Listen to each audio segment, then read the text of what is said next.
Di sekolah kita tak pernah mau drama. Cakep. Selalu belajar untuk jadi anak baik. Cakep. Tentang Indonesia dan juga dunia. Asik. Kembali lagi di pembicaraan politik. Politik. Selamat pagi Pak Hafez. Perkenalkan kami dari kelas F104. Nama saya Michelle Lucinda. Nama saya Shannon Devli. Nama saya Gilbert bersama Keramen Enggolan. Dan hari ini kami akan mempertanyakan Bapak mengenai isu-isu politik yang sedang viral dan juga sedang naik daun. Untuk yang pertama, seperti yang kita ketahui, kasus penganiayaan yang dilakukan oleh Mario Dandi, anak pejabat dari Rafael Alun Trisambo, sedang naik daun. Akibat dari tindakannya, ia kehilangan status mahasiswanya. Ayahnya pun terkena imbasnya dari pemeriksaan harta karena ditemukan dana tidak wajar dalam rekeningnya, hingga copotan jabatan. Apakah isu-isu ini merusak citra politik Indonesia saat ini?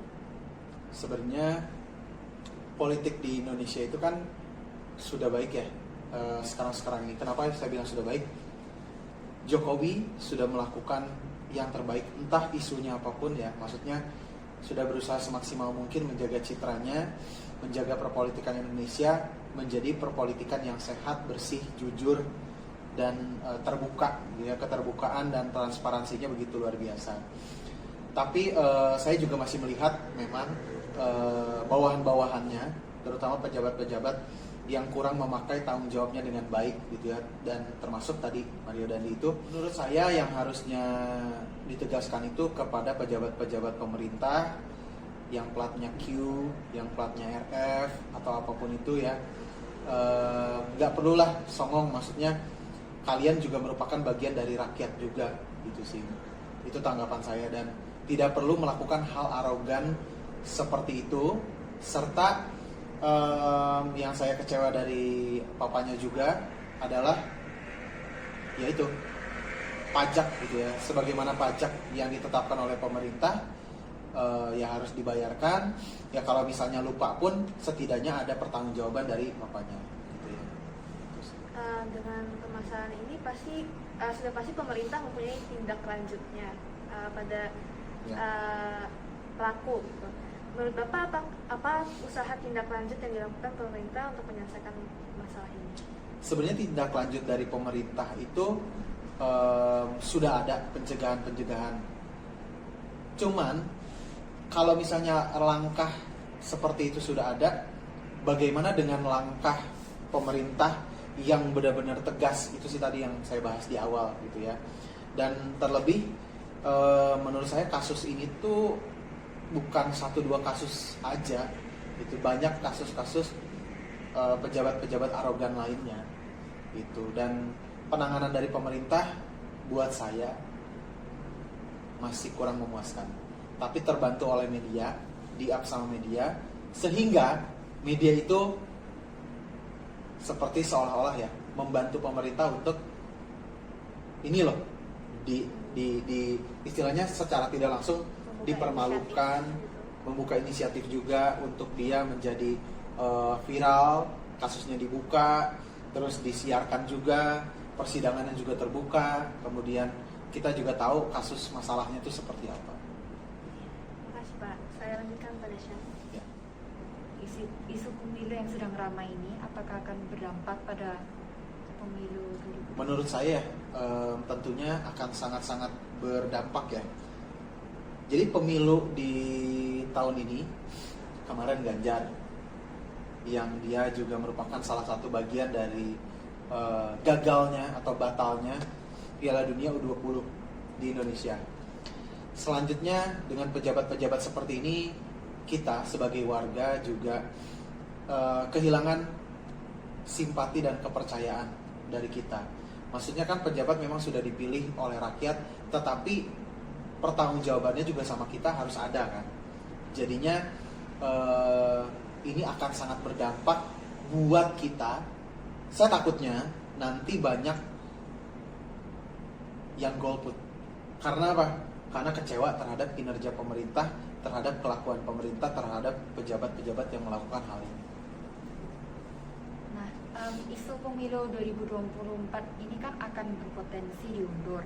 karena putusan Pengadilan Negeri Jakarta Pusat yang mengabulkan gugatan Partai Prima pada KPU, yang di mana begitu ya, di mana mereka ini Partai Prima meminta KPU untuk berhenti melaksanakan tahapan pemilu 2024 ini menjadi 2025. Nah, apakah putusan PN Jakarta Pusat itu bijaksana? Karena di satu sisi PN ini tidak berwenang dalam pemutusan menunda pemilu. Nah, namun di sisi lain tidak sedikit juga yang setuju untuk menunda pemilu karena kondisi pemulihan ekonomi. Buat saya ya, pemilu mau diundur mau enggak, itu memang kebijakan pemerintah dan kita harus menghormati kebijakan tersebut. Tentunya memang ketika ada keputusan menunda pemilu, pihak-pihak yang berkepentingan untuk menunda itu pastinya betul harus setuju dengan keputusan tersebut, dan tidak boleh misalnya secara sepihak hanya pengadilan saja yang memutuskan untuk pemilu ditunda.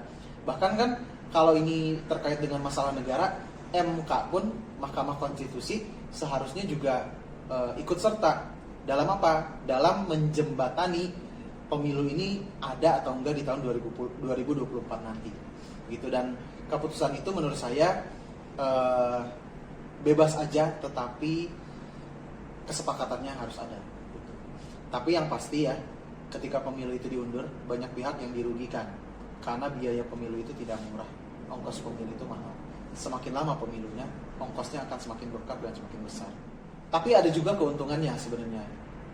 Persiapan pemilu akan semakin baik, serta pemilihan calon-calonnya, pengenalan calon-calonnya akan semakin baik juga. Dan isu-isu yang terjadi sekarang akan semakin tertutup ketika pemilihan itu semakin lama. Pertanyaan terakhir Pak, tidak heran lagi kan banyak masyarakat tahu pejabat suka kayak tadi Bapak bilang pejabat arogansi gitu kan. Ini ada lagi seperti kasus Kepala Bea Cukai Yogyakarta Eko Darmanto yang dicopot jabatannya karena suka memamerkan kemewahannya di media sosial. Menurut Bapak mencopot jabatan itu solusi yang tepat atau tidak? Menurut saya itu sudah tepat sih. Apa yang dilakukan pemerintah itu sudah tepat. Tapi menurut saya memang perlu diberikan pengarahan dulu, terus memberikan wawasan dulu terhadap yang bersangkutan.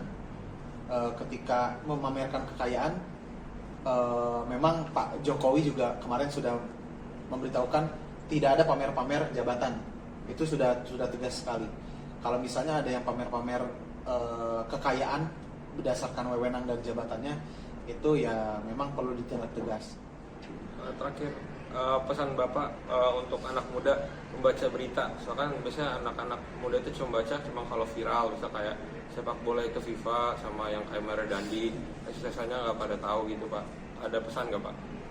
Menurut saya isu-isu politik ini perlu kita bahas di dalam kehidupan kita sehari-hari. Isu-isu politik ini perlu kita angkat di dalam kehidupan sehari-hari. Kenapa? Saat kita melakukan aktivitas sehari-hari, apapun itu, pasti om kalian, tante kalian, rekan kerja kalian, rekan bisnis kalian, dan pada saat kuliah nanti, kalian yang akan ditanya itu basa-basinya adalah isu politik. Itu tidak mungkin kalian bahas di luar dari isu politik. Makanya baca itu penting, baca berita apalagi, sama membahas isu-isu politik ini juga penting. So anak-anak muda sekarang jangan lupa untuk melihat isu-isu politik, membaca isu-isu politik, setiap hal yang berkaitan sama isu-isu politik, karena ini akan memperkaya wawasan kalian, bagaimana cara kalian bertindak, keputusan kalian, serta kalian juga akan semakin luas melihat dunia.